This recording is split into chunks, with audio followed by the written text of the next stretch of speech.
So, I want to talk about concussions today, but a little backstory, a little introduction here.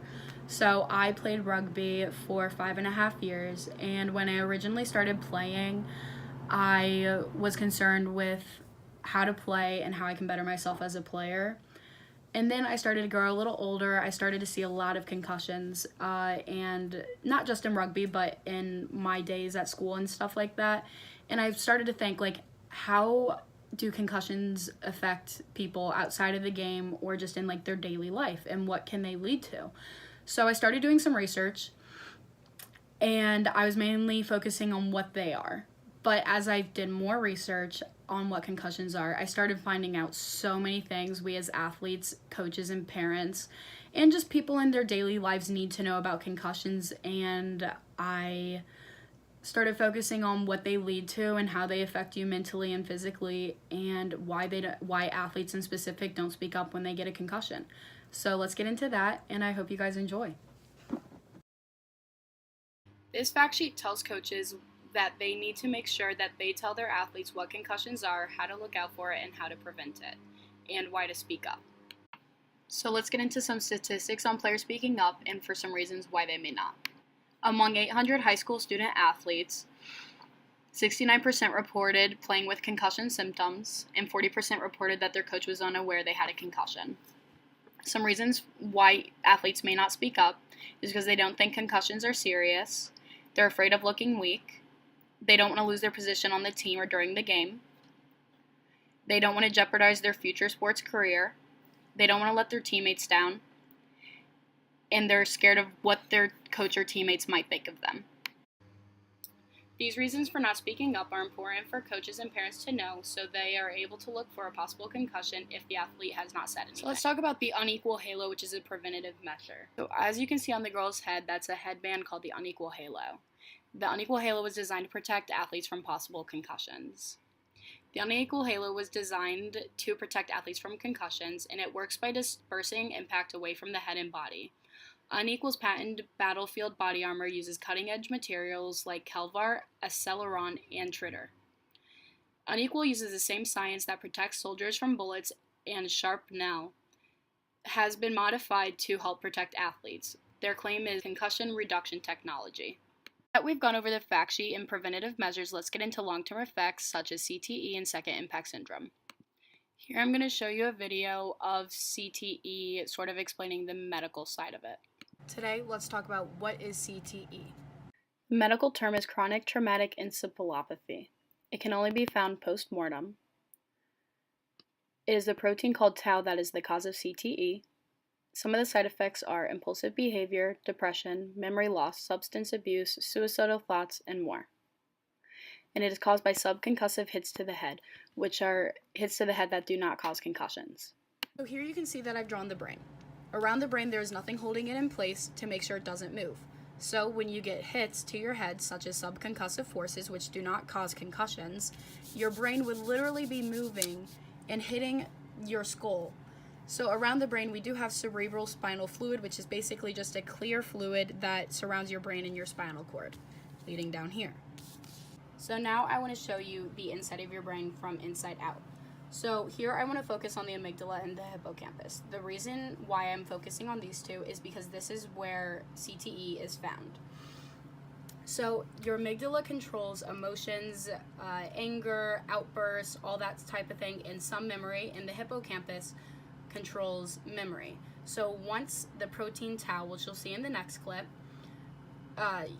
it starts hardening and forming inside of your amygdala and your hippocampus, killing it.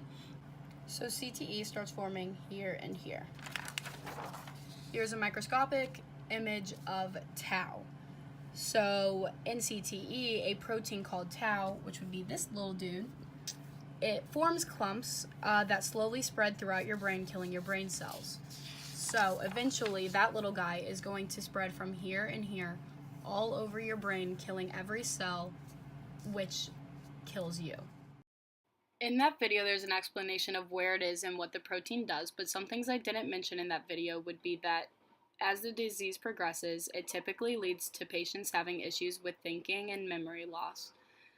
confusion, and progressive dementia. Also, CTE is the most often found in sports, athletes, and veterans, which you could probably assume. Several published studies show that exposure to head impacts before age 12 is associated with worse outcomes than starting after age 12. Since there is absolutely no way to treat this disease, the only recommendation scientists have as of now would be to know the side effects and get the proper therapy for those certain issues. So the video I'm going to show you is going to explain what our brain can and cannot handle and how CTE slash football killed Mike Webster and the others. A human being will get concussed at 60 Gs. A common head-to-head contact on a football field, 100 Gs. God did not intend for us to play football.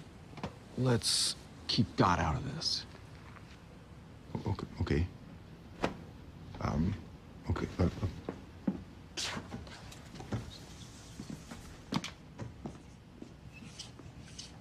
What are the S's? The Steelers. And the O's? The others, obviously. Yes, the other team. Do you even watch football? No, not at all. But I've been studying Mike Webster's position. The man in the middle is quite deceptively the most violent position on the field. The slaps, the punches, the forearm, it is an unremitting storm of subconcussive blows. The head as a weapon on every single play of every single game, of every single practice, from the time he was a little boy to a college man, culminating in an 18-year professional career. By my calculations, Mike Webster sustained more than 70,000 blows to his head. Now, these men, these are the fastest. Now, their speed multiplied by the speed of the men who hit them, the G-forces generated, equivalent to hitting them on the helmet with a sledgehammer. All of this triggered a cascading series of neurological events which unleashed killer proteins upon Mike Webster's brain. The tangles invading and strangling his mind from the inside out, like pouring wet concrete down kitchen pipes.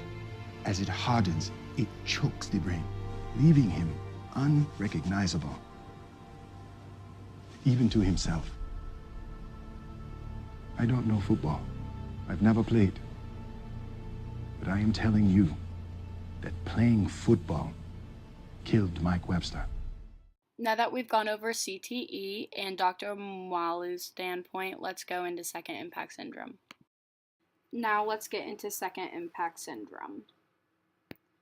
So this is Cody Leahy. He is a high school football student athlete. He had a concussion but returned back to play after CT scan was clear.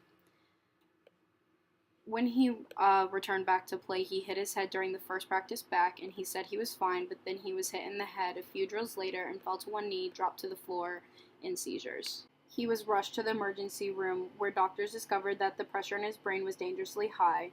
They were able to reduce the pressure, but the damage was already done.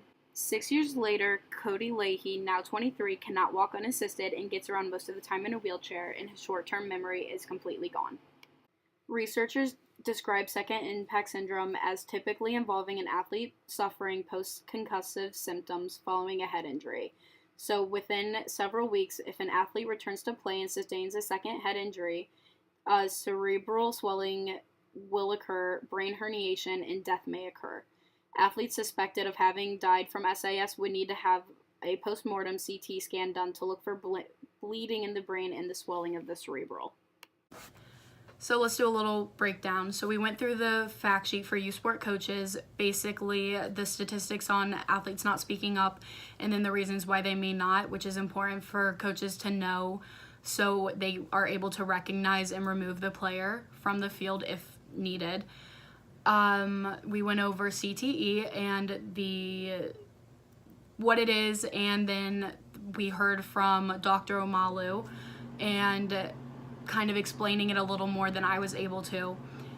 And then we went over second impact syndrome with Cody Leahy, and Yeah, so in no way am I saying you shouldn't play sports, because that's not the case. It's very important to keep your body moving and active, but it's good to know like the preventative measures, like and the unequal halo, which is also very important for athletes and stuff to know, so we're all able to look out for our health and stuff like that. But I just want to say thank you. This took me a very long time to do this video and get it all perfect.